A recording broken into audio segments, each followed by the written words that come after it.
Kayu besi rawa sepanjang 17 meter ini disiapkan untuk membuat salib. Melihat panjangnya, timbul pertanyaan, siapakah yang akan disalib? Siapapun itu, pasti sesuatu yang lebih besar dari mereka. Tapi Frankie Woro, Casimilus Awe, dan warga suku Auyu di Papua Selatan ini tak akan melukai siapapun. Mereka memakai salib ini sebagai tanda perlawanan.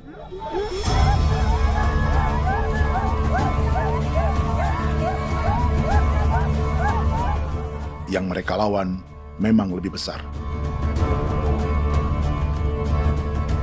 yaitu pemerintah Republik Indonesia.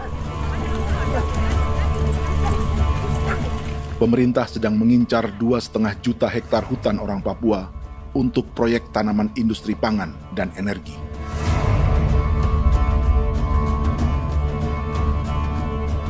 Ratusan kilometer dari salib orang-orang Auyu itu, orang Muyu sedang menyiapkan gerakannya sendiri. Tapi kali ini dalam bentuk sebuah pesta. Pesta yang disiapkan oleh marga Kimco Jinibjo selama 10 tahun.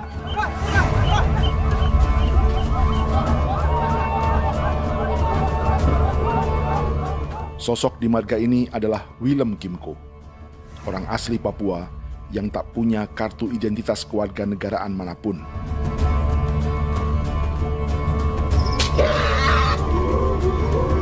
Pesta adat ini sudah cukup langka, tak hanya di Papua, bahkan di kawasan Pasifik dan peradaban Melanesia.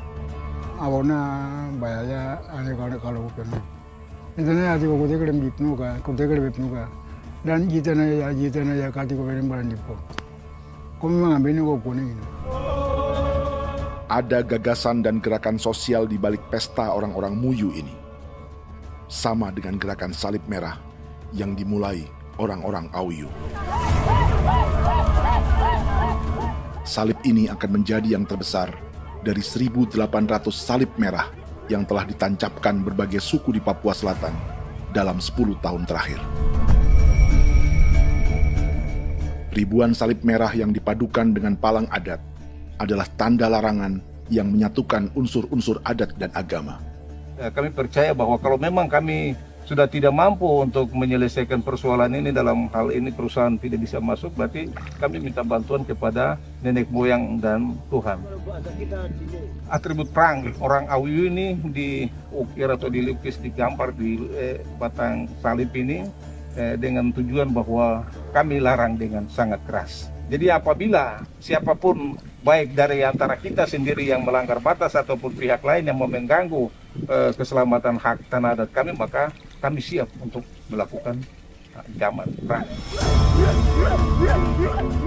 Salib-salib ini tidak ditancapkan di halaman-halaman gereja, melainkan di tanah dan hutan adat, di dusun-dusun sagu, dan di tempat-tempat yang disakralkan. Sebab 1.800 palang adat dan salib ini memang bukan semata tentang agama, tapi untuk mencegah negara dan perusahaan memasuki tanah dan hutan adat mereka. Papua bukan Laut.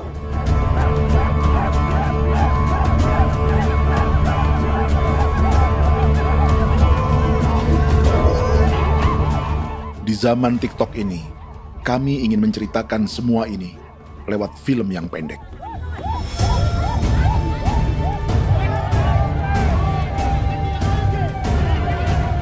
Tapi kami jelas gagal.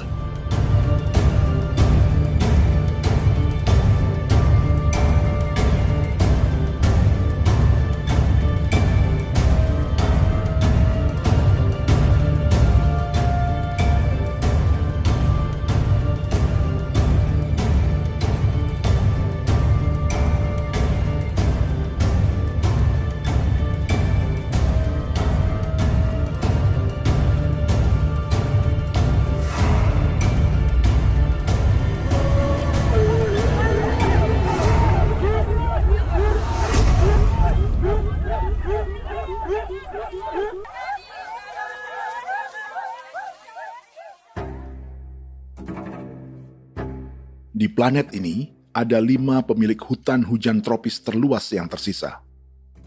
Kongo di Afrika, Brazil, Peru, Bolivia, dan Indonesia.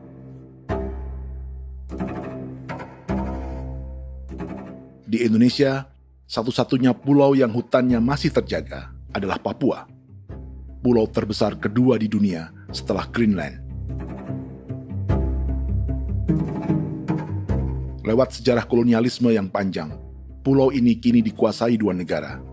Bagian barat oleh Indonesia yang juga dikenal sebagai West Papua, dan bagian timur menjadi Papua Nugini. Dan tepat di perbatasan ini, di bagian Indonesia, sedang terjadi proyek pemusnahan hutan terbesar di dunia.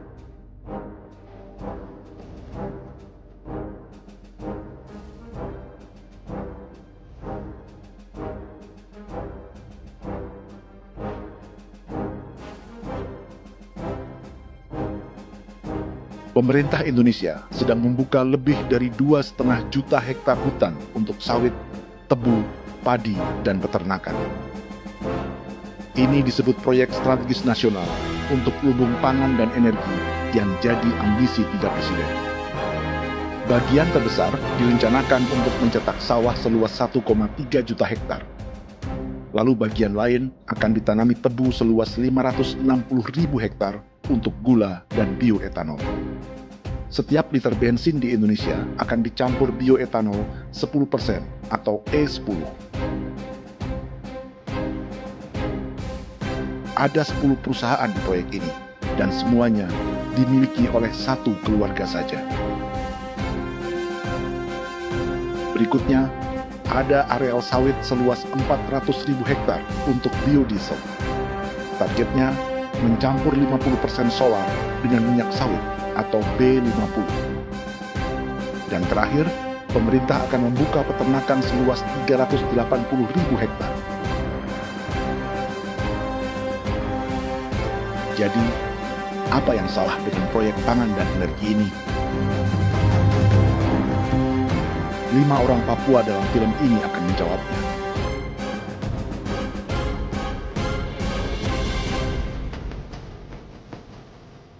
Yang pertama adalah Yasinta Moiwen dari suku Marin.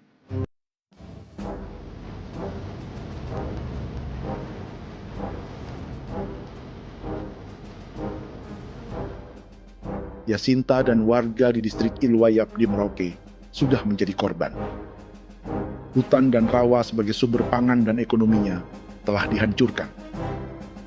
Jalan sepanjang 135 km sedang dibuat, dan di kiri kanannya akan dicetak 1 juta hektar sawah. Mereka sulit menolak atau melawan. Salib sudah digeser, masih datang lagi dengan senjata nih mereka nih. Karena proyek ini juga dijaga tentara. Macam-macam senjatanya.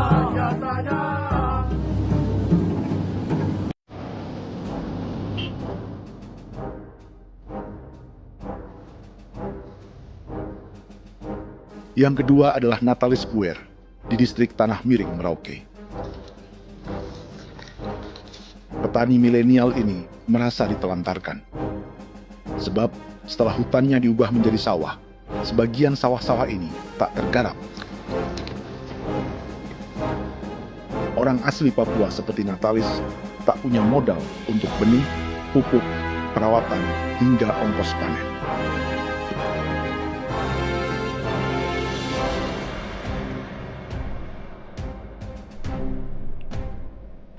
Orang ketiga adalah Vincent Wipalo dari suku Yenan di distrik Jagebob, Merauke. Vincent dan suku Ye sedang menjadi korban. Hutan adat orang-orang Ye sedang dihancurkan untuk perkebunan tebu dan bioetanol. Tanah mereka juga diincar untuk markas-markas militer, pasukan yang akan menjaga proyek pangan dan energi ini.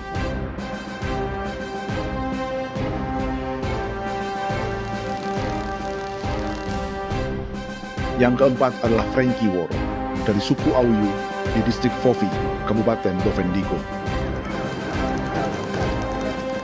Hutan dan tanah mereka terancam perluasan perkebunan sawit untuk campuran biodiesel atau B50. Orang-orang dari suku Auyu ini adalah calon korban. Merekalah salah satu pelopor gerakan Palang Adat dan Salib Merah. Meski kadang berseberangan dengan gereja yang mereka anggap lebih mendukung pemerintah dan perusahaan. Mereka bahkan sedang merencanakan gerakan yang lebih besar, dengan salib yang lebih besar. Tanah milik Semu Sobisiba itu bahwa tanah ini diciptakan oleh Tuhan dan memberikan warisan kepada kami. Kami ini hanya hak jaga.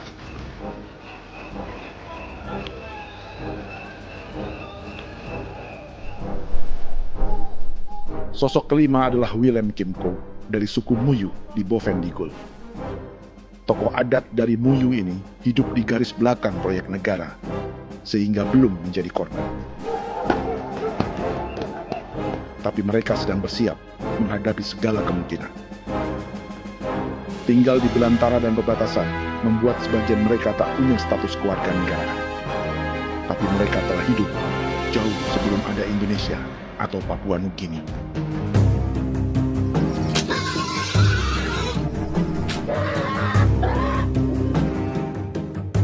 Kelimanya mewakili jutaan orang asli Papua yang sedang terancam eksistensinya. Jika kita merasa kepunahan peradaban Neanderthal di Eropa, Aztec dan Inca di Amerika, atau aborigin di Australia adalah sejarah masa lalu, film ini menceritakan bagaimana pemusnahan sebuah bangsa dan kepunahan sebuah peradaban sedang terjadi di masa hidup kita.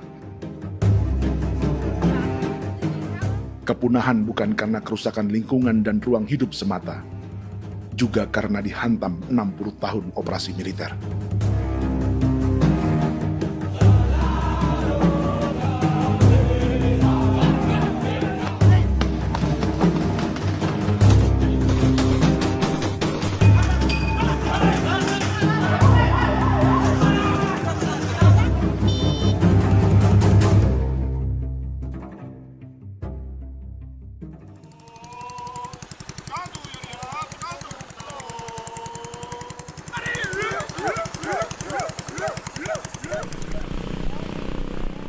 Frankie Woro dan orang-orang Auyu sedang berburu.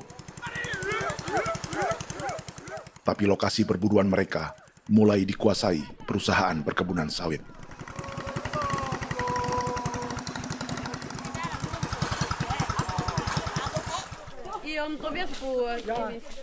Kita akan menuju arah ke Inabusu. Di sana kami akan masuk di wilayah konsesi perusahaan PT Indo Asiana Lestari, dan di situ ya ada survei-survei mereka yang mereka pernah lakukan, tapi juga kami ada lakukan tanda-tanda saksi di sana.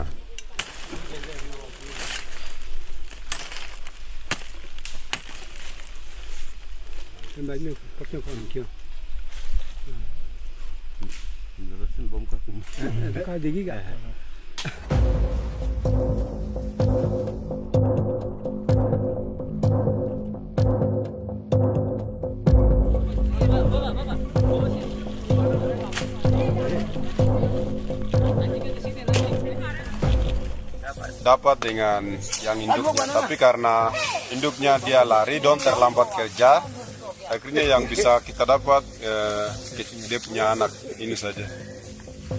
Kalau pakai bahan kayak hasil.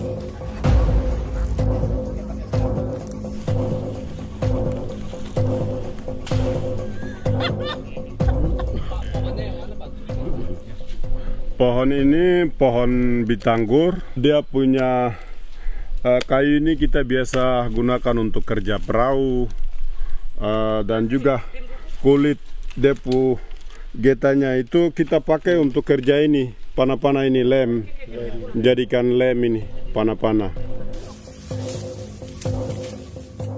Hutan ini adalah supermarket bagi suku Auyu. Juga lumbung pangan atau bank untuk menyimpan deposito kekayaan alam. Hutan juga tempat yang penuh dengan sejarah suku, situs budaya, dan tempat-tempat sakral. Inilah yang sedang mereka pertahankan dari incaran pemerintah dan perusahaan. Untuk semua alasan ini, mereka menancapkan ribuan salib merah.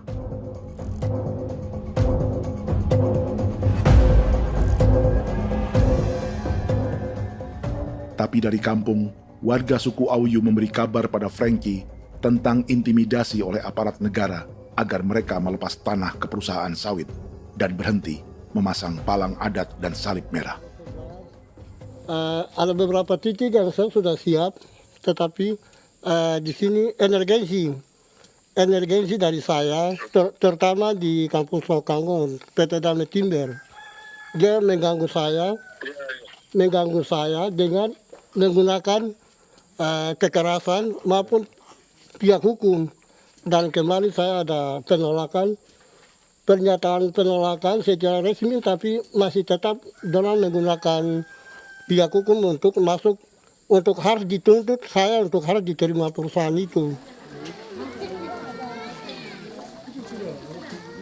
Kita di situ ada 15 marga, tetapi 15 marga juga tidak setuju. Marga-marga siapa yang terima dan marga-marga mana saja yang menolak. Nanti kita lihat dari pertimbangan itu, dan di situ dan kita undang mereka untuk bicara dengan kami. Sebagai sosok yang aktif dalam gerakan, warga Auyu terus memberi informasi lapangan kepada Frankie yang tak selalu berada di kampungnya. Izin pernyataan yang mereka paksa saya untuk tanda tangan itu, tapi sementara saya tidak tanda tangan. Data semua ada di tangan saya. Ya. Baik, kalau gitu itu lebih bagus karena tanda tangan itu yang berbahaya. Iya. Tanda tangan itu yang lebih berbahaya karena sekarang ini modern dan canggih, dan itu yang mereka biasa pakai untuk tipu muslihat. Mereka biasa pakai itu di tanda tangan itu. Betul. Dari Bambisa juga di Sofia dia masuk untuk memaksakan kami marga untuk harus menerima perusahaan itu. Tapi kemarin kami sudah menolak. Babinsa nama bosku. Babinsa ini nama bosku. Oh, ya. Itu yang sekarang strategi militer yang sekarang mereka pakai. Jadi yang penting masyarakat itu yang benar-benar mau menolak, siap dukung ketua marga siapa yang nanti tampil. Ini adalah peta konsesi sawit untuk biodiesel dalam proyek strategis nasional. Dan di distrik Fofi inilah, orang-orang Auyu hidup dari sungai dan hutan. Tapi Frankie di Bovendigul masih lebih beruntung. Setidaknya dibandingkan Yasinta Mowien di Merauke yang sudah kehilangan hutan dan rawanya.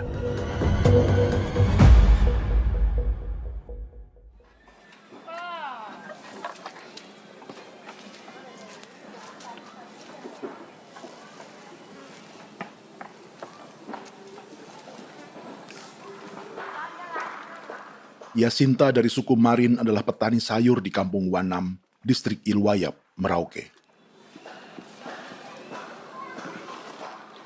Memanfaatkan lahan yang ada, ia berkebun dan menjual hasilnya ke pasar kampung. Ini ekonomi warga di Wanam untuk menghasilkan uang, lalu memberi barang kebutuhan yang tak bisa mereka produksi sendiri. Tapi kehidupan sebenarnya ditopang oleh ekosistem hutan dan rawa. Inilah sumber pangan utama dan peradaban mereka.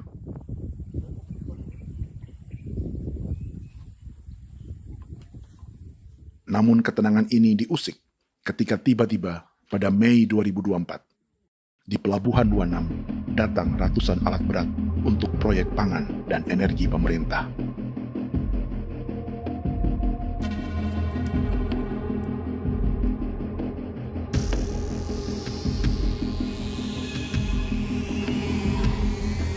Kami masyarakat setempat kami tidak tahu. Kami kaget pagi-pagi kapal sudah ada di pelabuhan kami.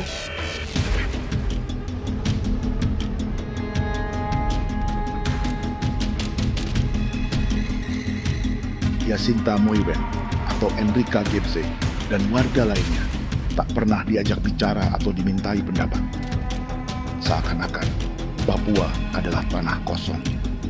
Kita suka kaget yang dong sebuah turun alat berat lomba turun, kita kaget masyarakat.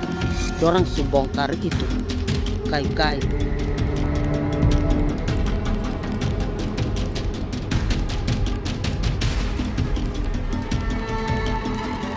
Bersamaan dengan alat-alat berat itu, juga berdatangan tentara Indonesia untuk mengawal proyek pembukaan hutan milik Jacinta.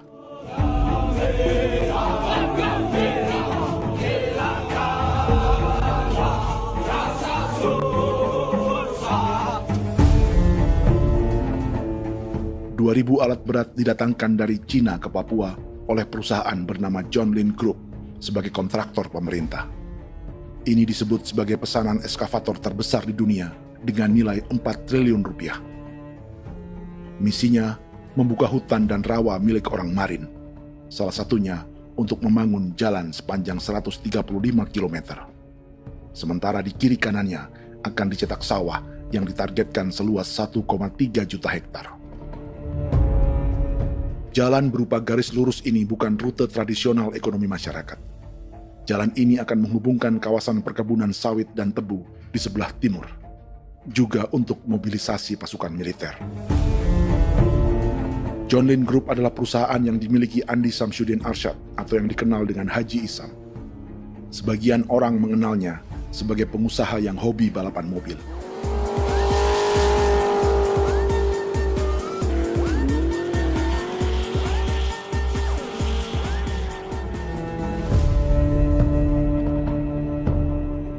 Tapi di Kalimantan, ia berbisnis batu bara, perkebunan sawit, pengolahan karet, penerbangan, perkapalan, dan biodiesel. John Lin Group kini juga menjadi pemilik perkebunan tebu dan pabrik gula terbesar di Indonesia. Sayapnya melebar dari Kalimantan hingga ke Bombana, Sulawesi Tenggara. Perkebunan tebu, pabrik gula, dan industri bioetanol inilah yang juga sedang dikembangkan di Papua. Foto ini adalah momen ketika Isam bersama kerabatnya, Menteri Pertanian Amran Sulaiman dan Menteri Pertahanan Syafri Samsudin, meluncurkan program biodiesel atau B50 di Kalimantan Selatan. B50 artinya, setiap 1 liter solar, 50%-nya akan dicampur minyak sawit. Perusahaannya, PT John Lin Agroraya, menjadi salah satu pemainnya.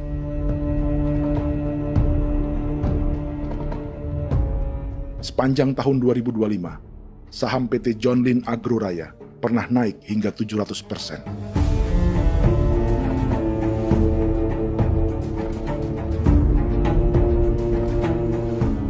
Perusahaan sawitnya yang lain, PT Pradiksi Gunatama, sahamnya bahkan pernah naik 4.000% hanya dalam 1 tahun. Dari harga saham ini saja, nilai kekayaan keluarga Isam diperkirakan mencapai 100 triliun rupiah lebih, menjadikannya salah satu keluarga terkaya di Indonesia dan salah satu pemain penting industri bioenergi. Dan di Papua Selatan inilah sebagian sawit-sawit untuk mendukung program B50 akan ditanam. Inilah tanah orang-orang Wambon, Muyu, Marin, Yei, atau Auyu seperti Frankie Ward.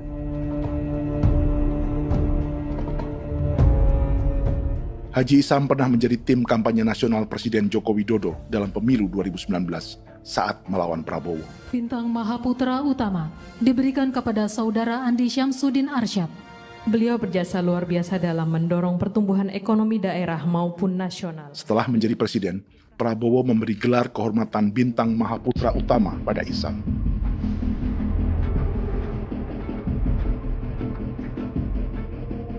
Sejumlah menteri Prabowo, juga kerabat dan orang-orang yang pernah bekerja di perusahaan Isam.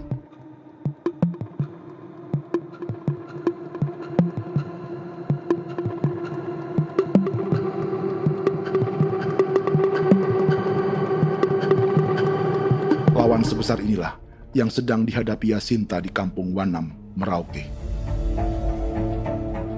Atau petani perempuan lain seperti Enrika Gebse.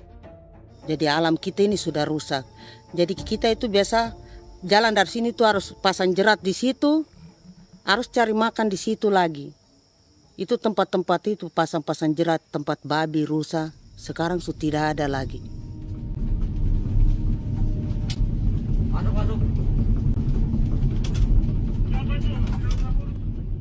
Rekaman ini memberi gambaran bagaimana Kasuari kehilangan rumah di bekas hutan dan rawa yang telah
penduduk Indonesia.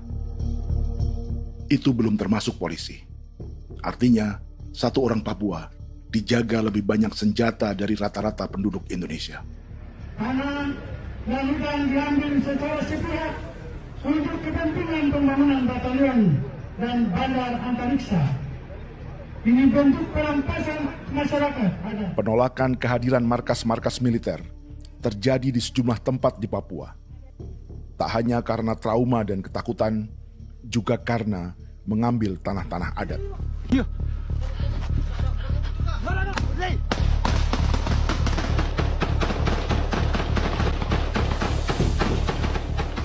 Salah satu alasan mengapa militer terus ditambah di Papua, karena masih ada perlawanan dari Organisasi Papua Merdeka atau OPM selama 50 tahun terakhir.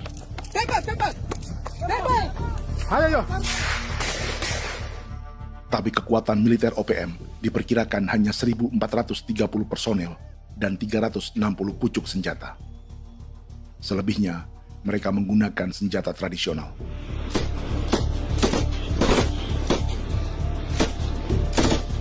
Dengan demikian, kekuatan tentara dan polisi di Papua 58 kali lebih besar dari gerilyawan Organisasi Papua Merdeka.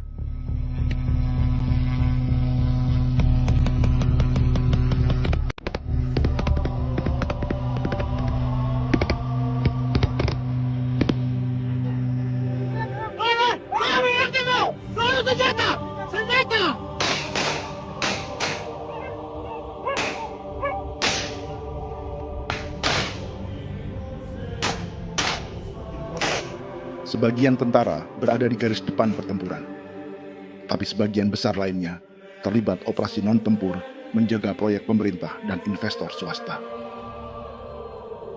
Seperti Batalion Infanteri Teritorial Pembangunan di distrik Jaggebog, Merauke ini. Lokasinya bersebelahan dengan konsesi lahan tebu untuk gula dan bioetanol milik PT Murni Nusantara Mandiri. Baik perusahaan maupun markas militer, keduanya mengambil hutan milik suku Ye dari marga Kuipalo. Tapi orang datang tanam ini saja di sini, tanam papan nama ini. Victor Kuipalo menunjukkan apa yang terjadi. Jadi kita juga kaget ini. Nah, kalau ini papan nama ini memang ini papan nama ditanam tapi bukan haknya mereka yang ini. Ini hak kami di sini, hak dusun kami, marga Kuipalo yang punya hak dusun ini. Setelah memasang patok, alat berat mulai bekerja untuk membangun markas militer di tanah orang Ye.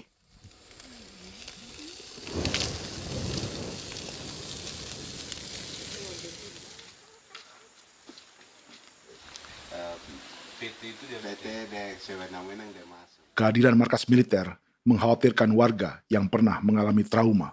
Takut kenapa? Kalau macam yang awal macam sekarang bu kampung hidup ini kan aman. Terus kenapa harus didirikan korem di sini? Bukankah dengan adanya Korem semakin aman ada tentara di sini? Kalau untuk kampung kayaknya tidak bisa aman. Kalau ada tentara paling masyarakat dipukul itu ini. Kalau kampung hidup begini malah saya sejahtera dan saya punya masyarakat. Apa pernah ada pengalaman buruk sebelumnya dengan tentara di daerah sini? Ada yang cerita waktu pos-pos di sini tuh di 13, 12 itu zaman katanya Patimura. Memang kasihan. Malah kita punya orang ini yang dianiaya betul, dipukul. Disuruh kerja bakti tidak mau atau lama mencari, namanya kita pangkur sagu itu butuh waktu 1 minggu. Kalau lama begitu ya paling diseret apa pukul itu. Operasi militer Indonesia di Papua dimulai tahun 1962 lewat Operasi Trikora. Tapi perlawanan bersenjata pertama di Papua baru dilakukan tahun 1965 di Manokwari. Nanti tanggal 1 Mei jam 12.30 pemerintahan di Irian Barat mutlak akan jatuh di tangan.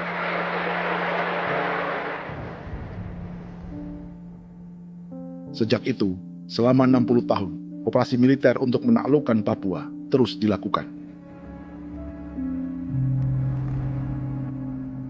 Salah satu operasi militer paling berdarah adalah Operasi Wibawa untuk memenangkan Indonesia dalam jajak pendapat tahun 1969. 643 orang tewas di Paniai. Lalu disusul 4.146 korban tewas antara tahun 1977 hingga 1978.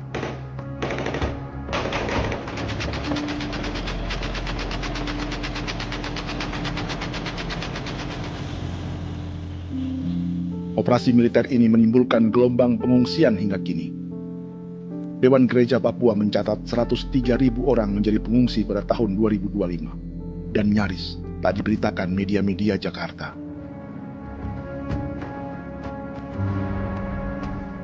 Jumlah pengungsi terbesar tercatat di Nduga yang mencapai 20.000 jiwa. Banyak di antaranya yang sedang hamil, seperti Jubiana, salah satu pengungsi Nduga. Jadi ini takarik mesti kaki be munguruk berselada di namen wane kosel. Bigari me. Egirik munene an nimbo mesle berselada ne. Wam darik lek prak nda oi kore bangal no so ndak lo yo nandang me anet ndang no yat de nanen di ko nerwa membri wal marwa. Egirik muner wa tri ngel no semana. Ngal siak kaya berkumpul nyak masalah orena me woko seluk. Ri namen wani ko semane kuman nak wani ndemo ko ndak misri namen bre ko ko nak no semana ne. Nebe minit waru ra kana abi nindige. War de mino pragit de laina bulan Maret April yana mana kantan barang na lire na bamne. Jubiana lalu menamai anaknya pengungsi Kogoya. Selain Jubiana, juga ada Emma dari Maibrat yang melahirkan di hutan. Sampai di kampung gini, katanya bilang ada tentara yang bangun jembatan. Ya, capek itu juga pun masih tahan. Kembali lagi ke hutan lagi. Itu sampai sejatuh di tengah jalan. Orang sampai terbanting di kayu semuanya. Berasa sakit begitu. Melengkapnya tuh Domika Serli, pengungsi Wako. Masyarakat sipil dari Kampung Aitrem sementara mengungsi karena kampungnya sementara dikuasai oleh TNI Polri. Seratusan ribu pengungsi di Papua saat ini jauh melampaui jumlah yang mengungsi ke Papua Nugini tahun 1984, yaitu 10.000 orang karena menghindari operasi militer.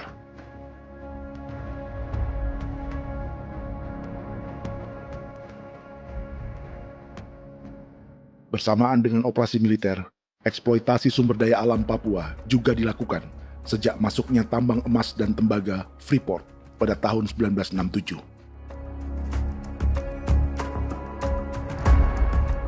Disusul perkebunan sawit awal tahun 1980-an. Lalu ada perburuan buaya untuk diambil kulitnya. Sebelumnya, ada eksploitasi gas alam di Teluk Bintuni, pencarian besar-besaran kayu gaharu, atau pembukaan hutan tanaman industri. Ini belum termasuk perburuan dan perdagangan ikan arwana di selatan Papua, penebangan kayu merbau dari hutan-hutan Jayapura, emas di Blok Wabu Intan Jaya, bahkan nikel di pulau-pulau kecil Raja Ampat. Dan kini, dalam skala yang belum pernah terjadi dalam sejarah, Papua dipaksa mencetak sawah, tebu untuk bioetanol, dan sawit untuk biodiesel.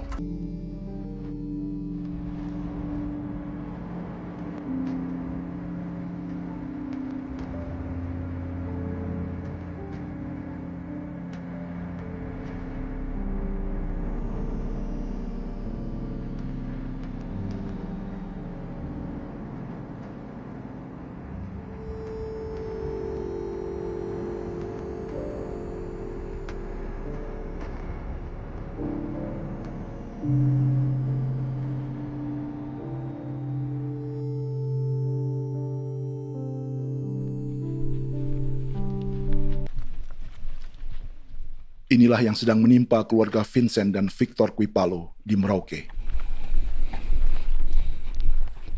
Hutan mereka diambil untuk markas militer dan industri perkebunan, PT Murni Nusantara Mandiri. 1 dari 10 perusahaan yang diberi konsesi untuk menanam tebu dan memproduksi gula serta bioetanol seluas 52.000 hektar.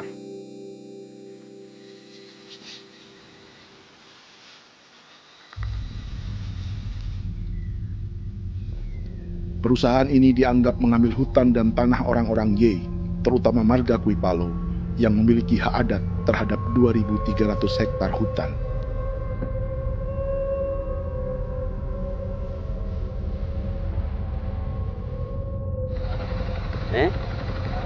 Tentara? Tentara. Oh iya, tentara.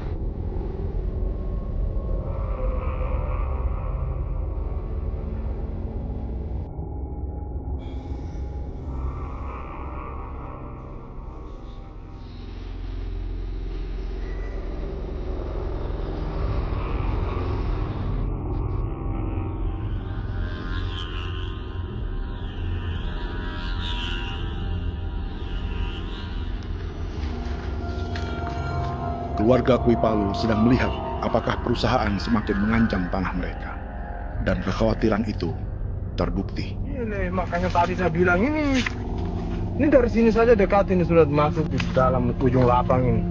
Ini hutan, yang ini hutan yang dorong ada bongkar sekarang ini. Ini sudah punya alat tuh dekat ini. Dekat sekali ini. Ini di ini sini. Nacau, kelapa itu yang jalan lama, jalan setapak ini. Dari udara, terlihat alat-alat berat semakin mendekati tanah orang-orang Ye, marga Kuipalo.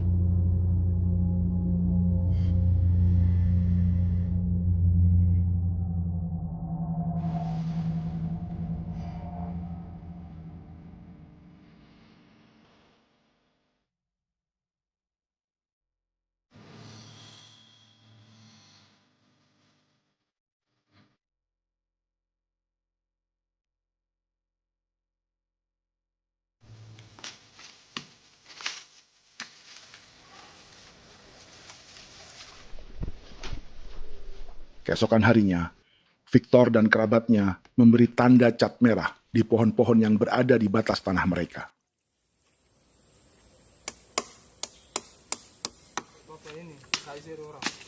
Tapi tanda peringatan adat ini tak diindahkan perusahaan.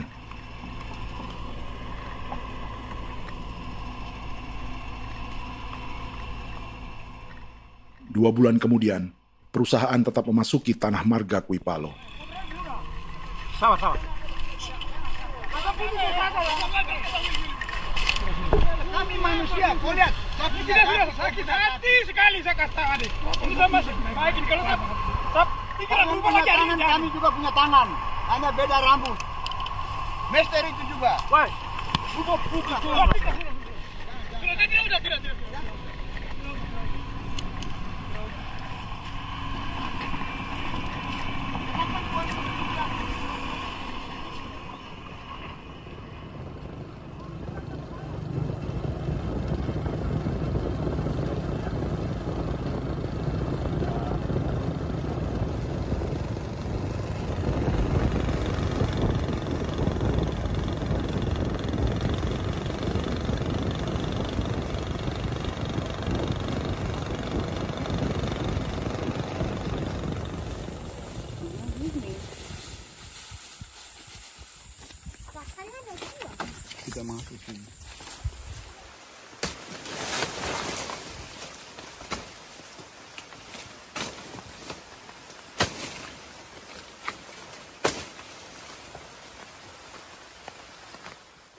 Jadi ya untuk itu seperti saya katakan tadi, apakah lebih baik kita tidak usah ada kan atau bagaimana, kita pisahkan,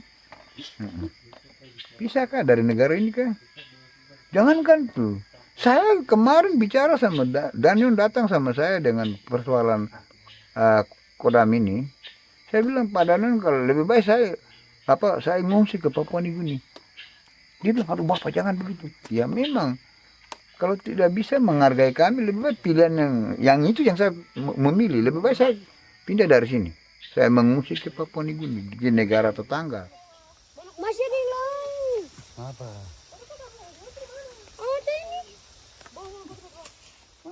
Saya bilang sama Kapolsek, Pak, Agustus ini, 17 Agustus saya tidak kasih naik bendera merah putih. Saya bendera ada, nanti saya taruh di meja.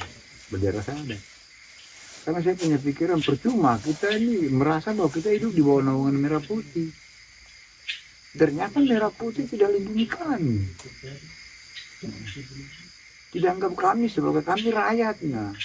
Dia lambang negara. Dan kami menghargai lambang negara itu. Ternyata lambang negara ini, kita bernaung di bawah lambang negara ini, kita tidak dilindungi. Hak kita tidak dihargai.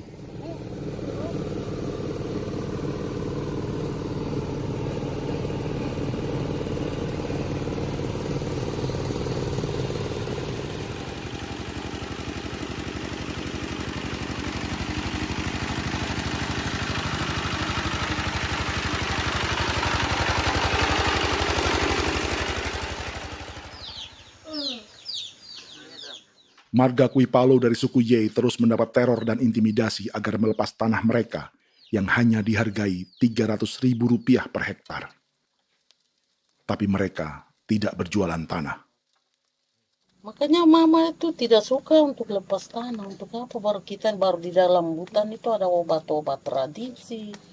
Itu sudah Kalau macam ada sayur juga, kita ambil sayur yang dia tumbuh sendiri. Jadi kita ini mau kemana, kalau itu sudah digusur, ya habis. Kita ini jadi penonton. Jangan sampai kita ini duduk minta di jalan. Jadi kita tidak mau seperti itu. Makanya tanah itu kita tidak melepas. Tapi mungkin orang lain tuh dia senang saja. Lebih baik saya pegang uang merah dulu. Saya bisa beli-beli itu ini. Nanti datang uang sudah habis, gembel, mau cari kemana lagi, hutan sudah habis, mau makan ikan di mana, kali sudah hancur. Seperti Yasinta di Wanam, suara dan gerakan kaum perempuan Papua sangat nyaring dan tak bisa diabaikan. Saya sebagai perempuan tolak untuk perusahaan masuk di sini. Karena kalau saya terima anak-anak saya mau dikemanakan, mau tinggal di mana. Apapun yang terjadi saya tetap tolak. Demi tanah ini saya akan berjuang, demi saya punya anak-anak. Yang katanya mengutamakan anak Papua, nyatanya yang kerja kebanyakan ya orang-orang Jawa. Saya sendiri orang Jawa, tapi bukan mau bicara yang tidak-tidak. Memang kenyataannya seperti orang-orang Papua itu diterbelakangkan, kurang diutamakan, gitu.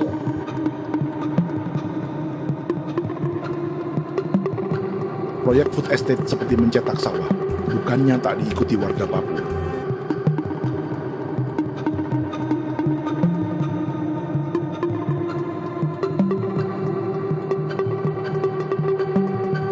Salah satunya Natalis Buer di distrik Tanah Miring, Merauke.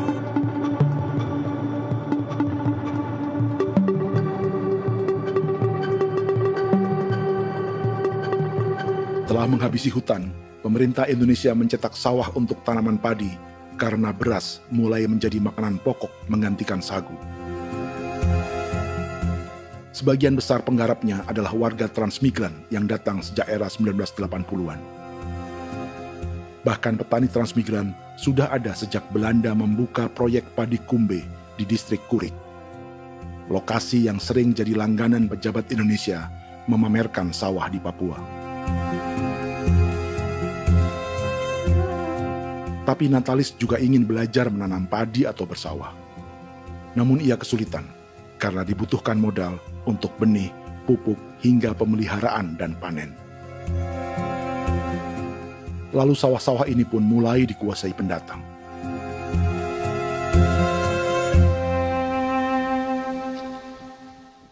Tapi sejauh ini di kampung kami ini yang saya lihat memang ada kelompok kami punya di sini yang sudah tergabung dalam Gapoktan, kemudian masuk dalam optimalisasi lahan.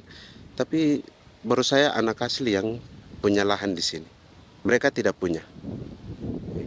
Pemerintah dalam hal ini adalah Kementerian Pertanian bersama-sama Kementerian Pertahanan yang dalam hal ini pada garis di bawahnya adalah TNI Angkatan Darat, memberikan support yang maksimal kepada masyarakat khususnya di Merauke dalam rangka. Saya kemarin habis 9 juta. 9 juta ya? Iya, 9 juta karena dia sudah tidak dipakai toh. Ya. Perempuan Papua seperti Filomina juga mau bertani. Pemerintah memberi bantuan Rp900.000 per hektar lewat program optimalisasi lahan atau OPLAH. Tapi dibanding biaya produksi dan harga jual gabah, Filomina mengaku berkali-kali rugi dan kini memutuskan tak lagi menggarap sawahnya. Terus kita harus cari uang untuk kondek. Betul. Karung kita beli. Karung beri sendiri lagi. Tenda kita beli. Ini dari yang offline ini don tidak siapkan. Tidak ada. Tidak ada ya, jadi mama don sendiri. Itu yang saya ada bilang, 900.000. Itu modal untuk kerja sawah ini. Mulai dari kerja sampai nanti panen. Panen. Wih, ngeri sekali. Iya, lucu toh? Tidak dapat itu. Betul, Mam. Kalau disuruh tanam ubi berhektar-hektar, mari datang. Kita tahu cara rawatnya bagaimana, iya. Tanamnya bagaimana, tanam model bagaimana supaya hasilnya model begitu. Kita tahu. Kalau yang ini kan kita baru belajar. Sebagian hutan milik warga Senayu di Merauke sudah dibuka untuk sawah dan kebun tebu oleh PT Global Papua Abadi. Proyek pertanian ini dikerjakan oleh Kodim Merauke. Mereka melepas sebagian tanah karena ingin belajar bertani. Saya punya nenek moyang tidak ajar saya tanam padi. Tapi saya mau berubah. Generasi saya yang berikut ini besok lusa tidak bisa makan pisang, sagu. Namun program optimalisasi lahan yang dijanjikan dengan berbagai bantuan tak dirasakan Filomina. Obat rumput beli, obat padi beli, jonder kita bayar, bahkan bibit masih kurang, cari bibit lagi beli. Jadi saya memang kalau program pemerintah saya sama sekali saya tidak suka. Baku tipu saja.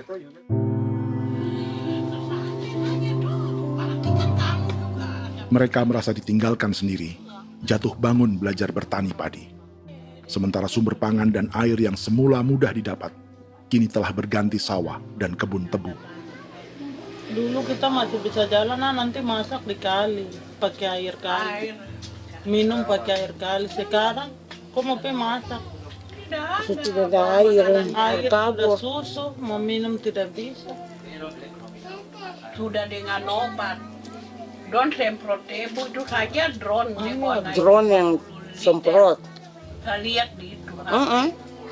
Jadi kita bukan drone yang terbang di atas untuk disemprot. Dong lempar pupuk di bawah ya dia mengalir ke kali. Mengalir ke kali, ke rawa-rawa.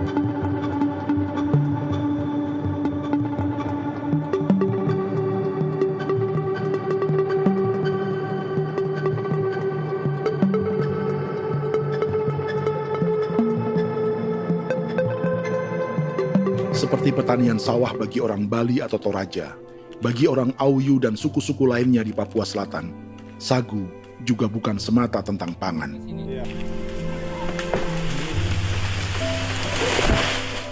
Bagi orang Auyu dan Marin, sagu adalah kerabat, sosok orang tua, sosok nenek moyang yang harus dijaga dan dilindungi. Lagi bikin apa mama ini mama? Pakai toko itu sagu.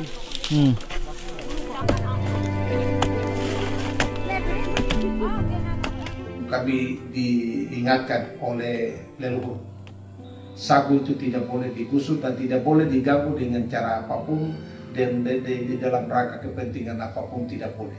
Kamu harus bela, bahkan sampai nyawa pun harus menjadi taruhan demi membela keselamatan keberadaan sagu di atas tanah.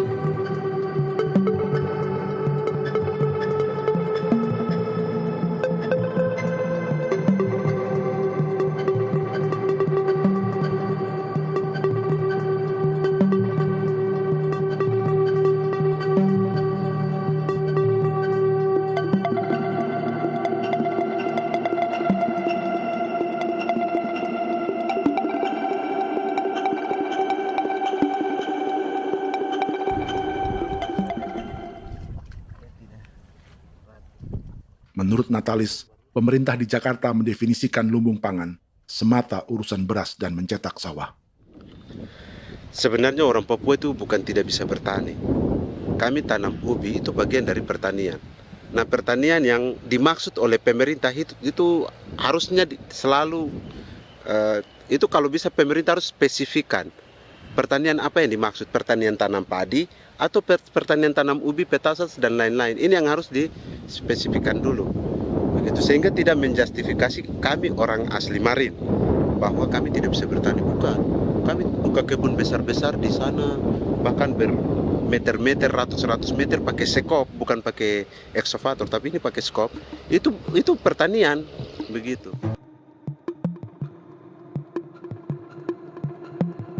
Bagi Natalis, alih-alih memaksimalkan sawah-sawah yang sudah ada untuk petani Papua,